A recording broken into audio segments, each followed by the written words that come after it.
వేదాలు, అగ్నిహోత్రం స్వతసిద్ధంగా పుట్టాయి. వీటికి వేరే కర్తలు ఎవరూ లేరు. వేదాధ్యయనానికి ఫలం అగ్నిహోత్రం. అంటే వేదం చదివి అగ్నిహోత్రం చేయని వాని ఆ అధ్యయనం నిష్ఫలం. శాస్త్రజ్ఞానానికి ఫలం శీలం, సదాచారం. భార్యకు ఫలం రతి, పుత్రుడు. అలాగే ధనానికి ఫలం దానంలోనూ అనుభవించడంలోనూ ఉంది. 3 వేదాలలోని మంత్రాల కలయిక వల్ల అగ్నిహోత్రం ప్రవర్తిల్లుతోంది.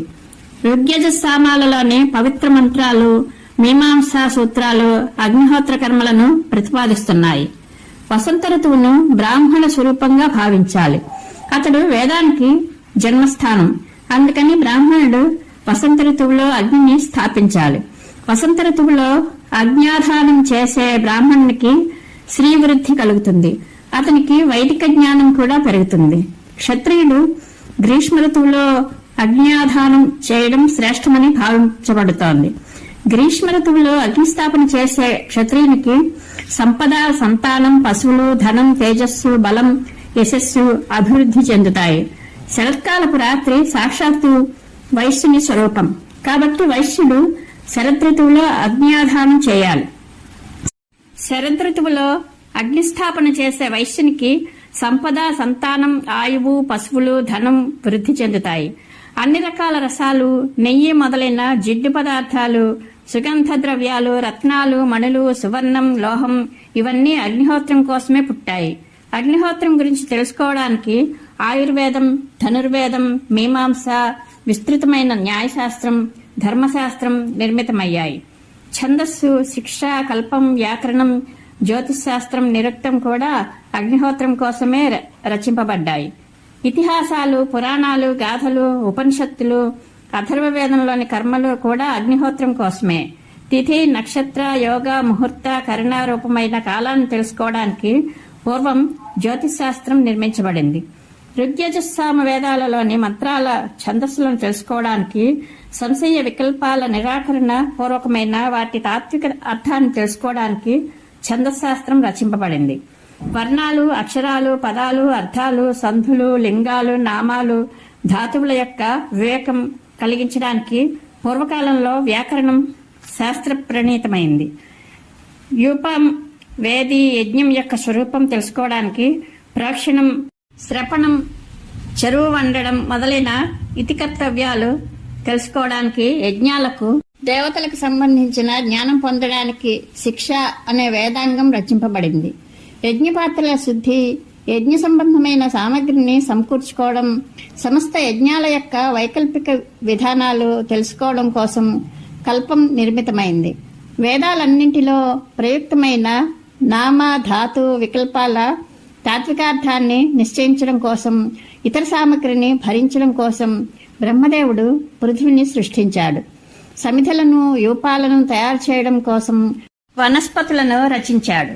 మంత్ర వినియోగం, యజ్ఞీయ పదార్థాల ప్రోక్షణ, చెరువు వండడం, దర్శ పౌర్ణమాసాలకు అంగభూతములైన అనుయాజ ప్రయాజములు, వాయు దేవతా స్తోత్రం, సామవేదంలోని ఉద్గాత యొక్క కర్మ, ప్రతిప్రస్థాత యొక్క కర్మ, దక్షిణ అపభృత స్నానం, త్రికాల పూజనం, ఉచిత స్థానాలలో దేవతలకు నైవేద్యం సమర్పించడం, దేవతలను ఆవాహన చేయడం, విసర్జన చేయడం, హవిస్సు తయారు చేయడం మొదలైన కర్మలు తెలియని బ్రాహ్మణులు అంధకారంతో నిండిన ఘోర రౌరవ నరకంలో పడతారు. వెండి, బంగారాలు ఇవి యజ్ఞపాత్రలు, కలశాలు తయారు చేయడానికి ఉపయోగించేందుకు పుట్టాయి. హోమకుండానికి నలువైపులా పరచడానికి, రాక్షసుల బారి నుండి యజ్ఞాన్ని కాపాడడానికి దర్భలు పుట్టాయి. యజ్ఞ కార్యాలు, పూజా కార్యాల కోసం బ్రాహ్మణులు పుట్టారు. సమస్త రక్షణ కోసం క్షత్రియ జాతి సృష్టించబడింది. కృషి, గోరక్ష, వాణిజ్యాది జీవికా సాధనాలను సమకూర్చడం కోసం వైశ్యుల ఉత్పత్తి జరిగింది. 3 వర్ణాల వారిని సేవించడానికి బ్రహ్మదేవుడు శూద్రులను సృష్టించాడు. ఈ రీతిగా జగత్తు అంతా అగ్నిహోత్రం కోసమే రచించబడింది. అజ్ఞానాంధకారంతో ఆచ్ఛాదితుడైనందువల్ల ఈ విషయాన్ని తెలుసుకోలేని మనుషులు రౌరవం అనే ప్రసిద్ధమైన భయానకమైన నరకంలో పడతారు. పైగా దాని నుండి బయటపడ్డాక వారు పురుగులుగా జన్మిస్తారు. విద్యుక్తంగా అగ్నిహోత్రాన్ని సేవించే బ్రాహ్మణులు చేసే దానం, హోమం, యజ్ఞం, అధ్యాపనం ఈ సమస్త కర్మలు పరిపూర్ణం అవుతాయి. బ్రాహ్మణులు యజ్ఞాలు చేయడం, తోటలు నాటడం, నూతులు తవ్వించడం మొదలైన కార్యాలు చేస్తే ఆ అన్నింటి యొక్క పుణ్యాలను నేను సూర్యమండలంలో స్థాపిస్తాను. నేను స్థాపించిన లోకంలోని పుణ్యాలు అగ్నిహోత్రుల యొక్క సుకృతాలు సూర్యుడు ధరిస్తూ ఉంటాడు. అగ్నిహోత్రులు స్వర్గానికి వెళ్లి అగ్నిహోత్రం యొక్క పుణ్యఫలాన్ని అనుభవిస్తారు. భూతాలన్నిటికీ ప్రళయకాలం వచ్చే వరకు వారు దేవతల వంటి రూపాలు ధరించి అక్కడ నివసిస్తారు.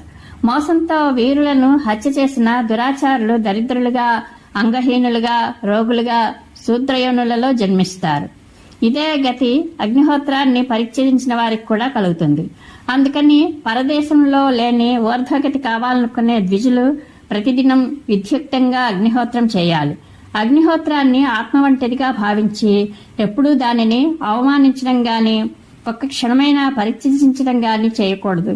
బాల్యం నుండి అగ్నిహోత్రాన్ని సేవించిన వారు శూద్రాన్నానికి సదా దూరంగా ఉండేవారు, క్రోధలోభాల ప్రభావం పడనివారు, ప్రతిదినం ప్రాతకాలంలో స్నానం చేసి జితేంద్రియ భావంతో విద్యుక్తంగా అగ్నిహోత్రాన్ని అనుష్ఠించేవారు, అతిథి సేవలో లగ్నమయ్యేవారు, శాంతభావంతో ఉంటూ 2 పూటలా నన్ను ధ్యానించేవారు సూర్యమండలాన్ని ఛేదించుకుని మళ్లీ ఈ లోకానికి తిరిగి రానవసరం లేని నా పరమధామాన్ని పొందుతారు.